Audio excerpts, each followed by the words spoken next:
What's up guys, it's Road Dog Does Politics back with another video and today's video is going to be about the Labour split within obviously the Labour Party.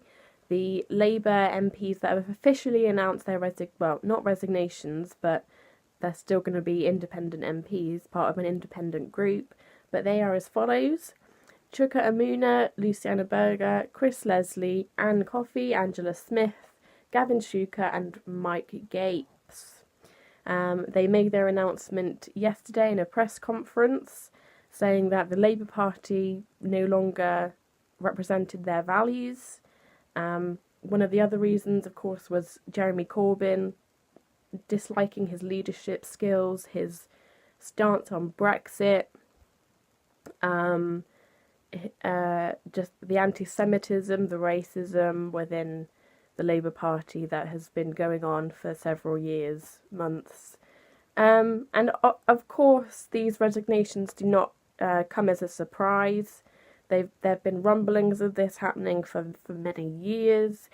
You've got centrists within the Labour Party, the Blairites, so-called, because they sort of represent very sort of centre-left centrist policies that existed under Blair. So, for example, very neoliberal, a lot of them supported the Iraq War, supported the privatisation of water companies, and yeah, just sort of, I mean, we talk about the Labour Party being a very broad church of individuals, of MPs who, believe in lots of different policies, lots of different things, some sort of central on the spectrum, other people to the left, other people a bit further to the left, and that's what the Labour Party have always sat on, being very representative of a spectrum of different opinions, which I think is a good thing overall. But it's come down to it today that these 7 MPs have decided not to be a part of that anymore. So what do I think about this? Well, I think it's a great shame that these people have decided to leave. I think Luciana Berger has been a great MP.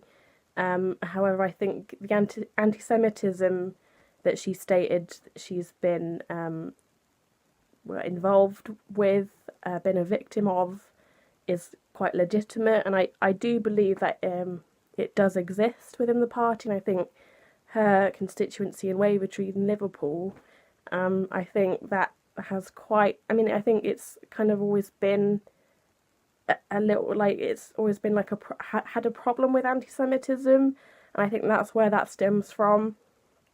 And how do I think Jeremy Corbyn has dealt with that? I don't think he's dealt with it as well as he could have. I think he could have stamped it out straight away. He could have called it out straight away, but to be honest, I don't think that he has been as effective in stamping that anti-Semitism out within the party. I think he could have done a better job of doing that. So I sort of, in a sense, agree with Luciana Berger in that that's why she's decided to leave. Again, it's a shame. But so as for Chuka Umunna and some of the other MPs who have decided to leave, I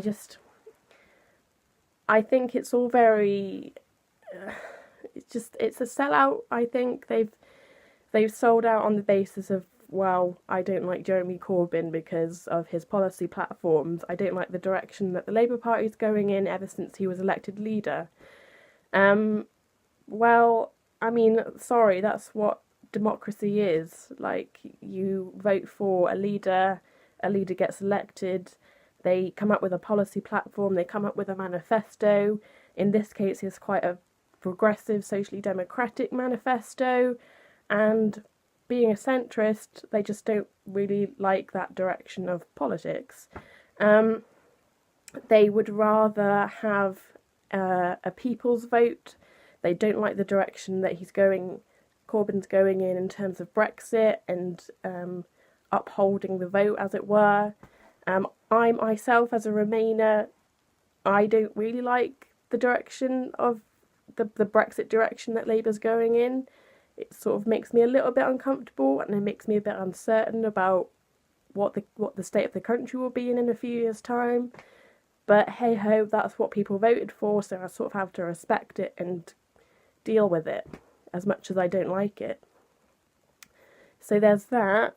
And it just, lots of people, lots of members of the media are sort of debating it in terms of betrayal.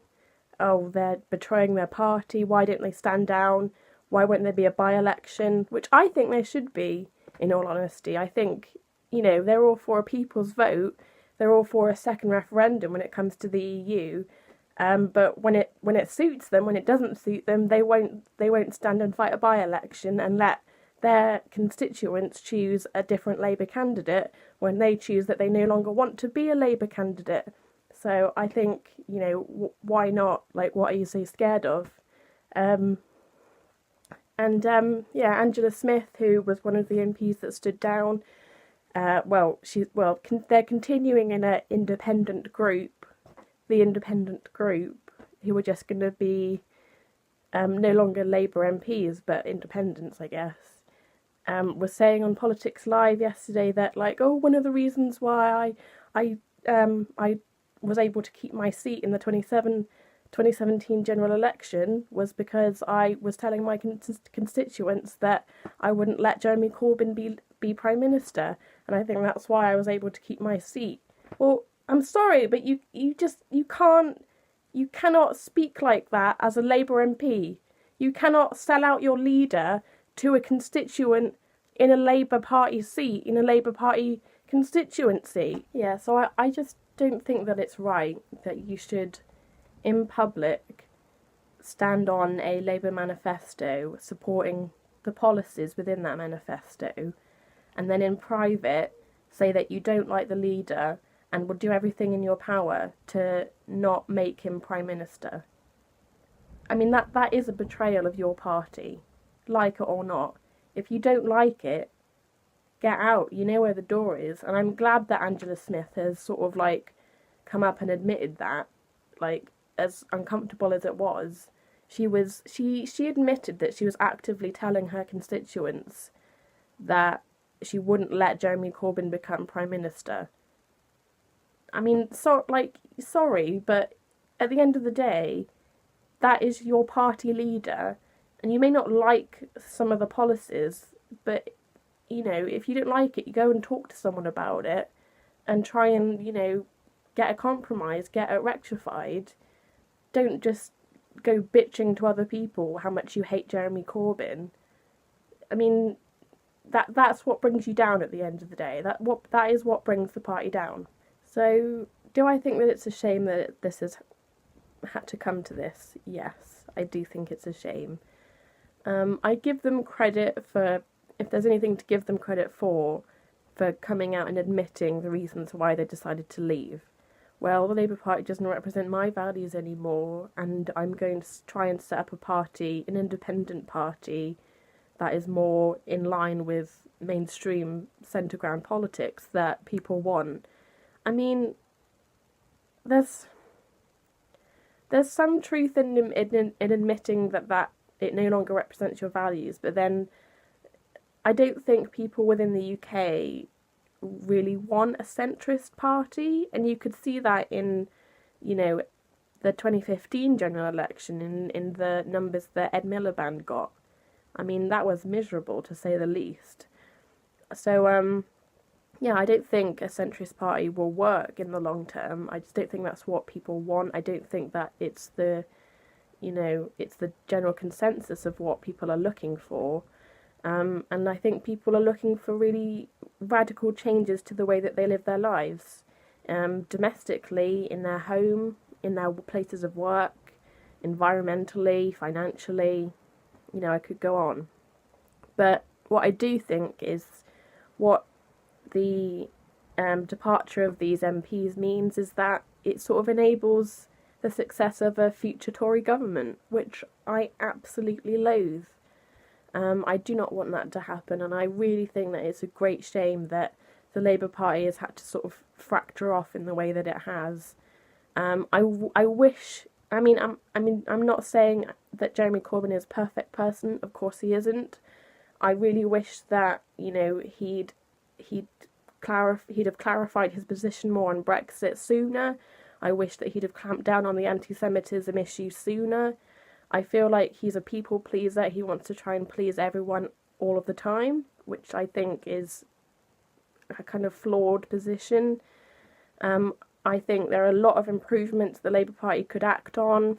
Tom Watson, the Deputy Labour leader, has said that, and John McDonnell, that we need to start, operating a listening, we need to start listening to people a lot more, listening to what people have to say, listening to opinions, taking in people's grievances, etc., which is a good start. But yeah, as far as the Labour split is concerned, it's a great, great shame, especially a few weeks before, the major Brexit deals or no deal. And yeah, we'll just have to see where it goes. So yeah, quite a sad day in the life of the Labour Party. Yeah, so that's pretty much it for today's video. If you've got any comments, please put them in the comments boxes down below. Don't forget to like this video by giving it a thumbs up and subscribe if you want to. I will see you guys in another video very soon. Cheerio!